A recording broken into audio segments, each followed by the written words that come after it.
बहुत बार ऐसा आपने भी देखा या फिर महसूस किया होगा कि आपके आसपास धर्म, कर्म और पूजा पाठ में लीन रहने वाले व्यक्ति सबसे ज्यादा दुखी होता है, जबकि कोई नास्तिक आदमी जो भगवान को नहीं मानता, कभी पूजा पाठ नहीं करता, कभी संतों का संग नहीं करता, वह सबसे ज्यादा सुखी जीवन जीता है। और यह सब देखकर आपके मन में भी कभी ना कभी यह सवाल जरूर उठा होगा कि आखिर अच्छे लोगों के साथ बुरा क्यों होता है। यह सब चीजें देखकर कभी कभी तो ऐसा लगता है कि भगवान ही गलत है, भगवान का न्याय ही गलत है। यह कोई कहानी नहीं है, ऐसा हर किसी के साथ होता है। दोस्तों, आज के इस वीडियो में हम जानेंगे इसके पीछे के कारण क्या है। भगवान श्री कृष्ण ने स्वयं इसका उत्तर दिया है। आखिर ज्यादा पूजा पाठ करने वाले लोग दुखी और परेशान क्यों रहते हैं? इसका उत्तर भगवान श्री कृष्ण ने श्रीमद् भागवत गीता के माध्यम से बड़ी स्पष्टता के साथ बताया है। तो चलिए शुरुआत करते हैं आज की प्रस्तुति। नमस्कार दोस्तों, आप सभी का स्वागत है हमारे चैनल पर। अगर आप भी भगवान श्री कृष्ण के भक्त हैं तो कमेंट में जय श्री कृष्णा जरूर लिखें। दोस्तों, बात द्वापर युग की है, जब भगवान श्री कृष्ण और अर्जुन के बीच संवाद हो रहा था। तब अर्जुन ने भगवान श्री कृष्ण से पूछा कि हे माधव, जो लोग ज्यादा पूजा पाठ करते हैं वह लोग ज्यादातर दुखी और परेशान रहते हैं। इसके पीछे क्या कारण है? जबकि जो लोग भगवान का नाम भी नहीं लेते, उनका स्मरण बिल्कुल भी नहीं करते और हमेशा गलत कार्य में लीन रहते हैं, उन लोगों को मैं सुखी देखता हूं। इसके पीछे का रहस्य क्या है, हमें समझाइए। माधव, तब भगवान श्री कृष्ण ने एक छोटी सी कहानी के माध्यम से अर्जुन को इसका उत्तर दिया। आइए जानते हैं उस छोटी सी कहानी के बारे में। बहुत समय पहले की बात है। एक गांव में दो व्यक्ति रहते थे। एक था रामदास, जो पूजा पाठ और सत्संग में विश्वास करता था। दूसरा था श्यामलाल, जो चोरी चक्कारी में लिप्त रहता था। दोनों एक ही गली में रहते थे, लेकिन उनके जीवन के रास्ते बिल्कुल अलग थे। रामदास रोज सुबह जल्दी उठता, गंगा स्नान करता और मंदिर में पूजा करने जाता। वह पूजा पाठ और भगवान की भक्ति में बहुत विश्वास करता था, चाहे कुछ भी हो जाए। रोज मंदिर जाना नहीं भूलता, ना ही दान धर्म के कार्यों में किसी प्रकार की कमी रखता था। कुछ भी हो जाए, वह नित्य दिन भगवान की पूजा अर्चना किया करता था। दूसरी ओर श्यामलाल, जो भगवान को न मानने वाला नास्तिक था, जो दिन भर शराब पान करता और चोरियां करता और वेश्याओं के साथ गमन करता था। सारी बुरी आदतें दूसरे व्यक्ति श्यामलाल में था। इसी तरह समय बीतता गया और एक दिन उस गांव में जोर की बारिश हो रही थी, जिसकी वजह से उस दिन गांव के मंदिर में पंडित के अलावा कोई नहीं था। यह बात जब दूसरे व्यक्ति श्यामलाल को पता चली तो उसके मन में ख्याल आया, अभी सही मौका है मंदिर के धन को चुराने का। और वह उसी बारिश में ही मंदिर पहुंच गया। मंदिर पहुंचकर पंडित से नजर बचाते हुए वह मंदिर के सारे धन और जेवरात चुरा लिया और बड़ी प्रसन्नता से वहां से निकल गया। उसी समय धर्म कर्म में विश्वास करने वाला व्यक्ति रामदास भी मंदिर पहुंचा और भगवान के दर्शन किए।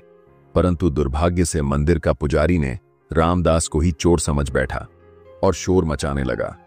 शोर सुनकर मंदिर में लोगों की भीड़ जमा हो गई और सभी दूसरे व्यक्ति रामदास को चोर समझ बैठे और उसे अपमानित करने लगे।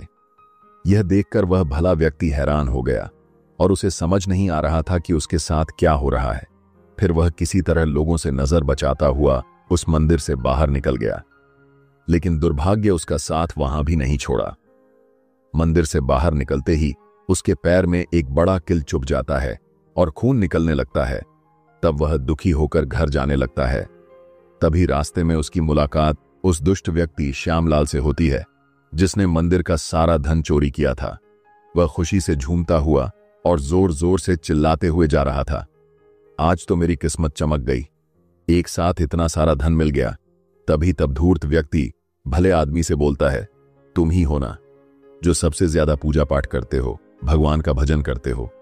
क्या दिया तुम्हारे भगवान ने तुम्हें? मुझे देखो, मैं कभी मंदिर नहीं गया और ना ही मैंने कोई भी काम अच्छा किया, और तो और भगवान के सामने कभी माथा भी नहीं टेका। फिर भी मैं कितना संपन्न हूं, अमीर हूं। मेरे पास पैसों की कोई कमी नहीं है। सबसे ज्यादा सुखी जीवन मैं ही जी रहा हूं। जब भला व्यक्ति रामदास ने उस धूर्त आदमी की बातें सुनी तो उसे बहुत हैरानी हुई और क्रोधित हुआ। उसने अपने घर जाते ही भगवान की सारी फोटो निकालकर फेंक दी। पूजा पाठ करना, मंदिर जाना सब छोड़ दिया और भगवान से नाराज होते हुए अपना जीवन व्यतीत करने लगा। कुछ समय बाद दोनों ही व्यक्तियों की मृत्यु हो जाती है। जब दोनों यमराज की सभा में पहुंचे तब भले आदमी ने अपने बगल में उस दुष्ट व्यक्ति को खड़ा देख क्रोधित स्वर में पूछा कि मैं तो हमेशा अच्छे कर्म करता था, पूजा पाठ, ध्यान, धर्म में विश्वास करता था, जिसके बदले मुझे जीवन भर सिर्फ अपमान और कष्ट ही मिला, और इस अधर्म करने वाले पापी व्यक्ति को नोटों से भरी पोटली मिली। आखिर क्यों? इस पर यमराज उस भले आदमी को बताया कि पुत्र, तुम गलत सोच रहे हो। जिस दिन तुम्हें कील चुभी थी, वास्तव में उस दिन तुम्हारे जीवन का आखिरी दिन था, परंतु तुम्हारे किए गए अच्छे कर्मों के कारण ही तुम्हारी मृत्यु एक छोटी सी चोट में परिवर्तित हो गई। अब तुम इस दुष्ट व्यक्ति के बारे में जानना चाहते हो तो पुत्र, दरअसल पूर्व जन्म में वह एक संत महापुरुष था और उसकी आज किस्मत बदलने वाली थी। करोड़ों की संपत्ति का मालिक बनने वाला था। इसके भाग्य में राजयोग था, मगर इस जन्म में उसने कोई भी अच्छा काम नहीं किया। इसने केवल दुष्कर्म और अधर्म ही किया, इसलिए पूर्व जन्म के फल के अनुसार एक छोटे से धन की पोटली में परिवर्तित हो गया, जबकि वह अरबों की संपत्ति का मालिक बनने वाला था। भगवान को दोष देना छोड़ दो, अपने वर्तमान के समय का सदुपयोग करो, भविष्य अपने आप सुधर जाएगा। इस प्रकार उस भले व्यक्ति की आंखें खुली। श्री कृष्ण अर्जुन को यह कथा सुनाने के बाद कहते हैं, पार्थ, क्या तुम्हें तुम्हारे प्रश्न का उत्तर मिल गया? ऐसा सोचना कि भगवान लोगों के अच्छे कर्मों को नजरअंदाज कर रहे हैं, यह बिल्कुल भी सत्य नहीं है। भगवान हमें क्या किस रूप में दे रहा है, यह मनुष्य की समझ में नहीं आता। लेकिन अगर आप अच्छे कर्म करते हैं तो भगवान की कृपा आप पर सदैव बनी रहती है। तो दोस्तों, इस कहानी से पता लग ही गया होगा कि आपको कभी भी अपने कर्मों को बदलना नहीं चाहिए, क्योंकि आपके कर्मों का फल आपको इसी जीवन में मिलता है, बस आपको इसका पता नहीं चलता। इसलिए आप अपने जीवन में हमेशा अच्छे कर्म करते रहे। दोस्तों, ऐसी ही पौराणिक और आध्यात्मिक कथाओं के लिए हमारे चैनल को अभी सब्सक्राइब कर लें और हमारी आज की वीडियो कैसी लगी हमें कमेंट करके जरूर बताएं। धन्यवाद।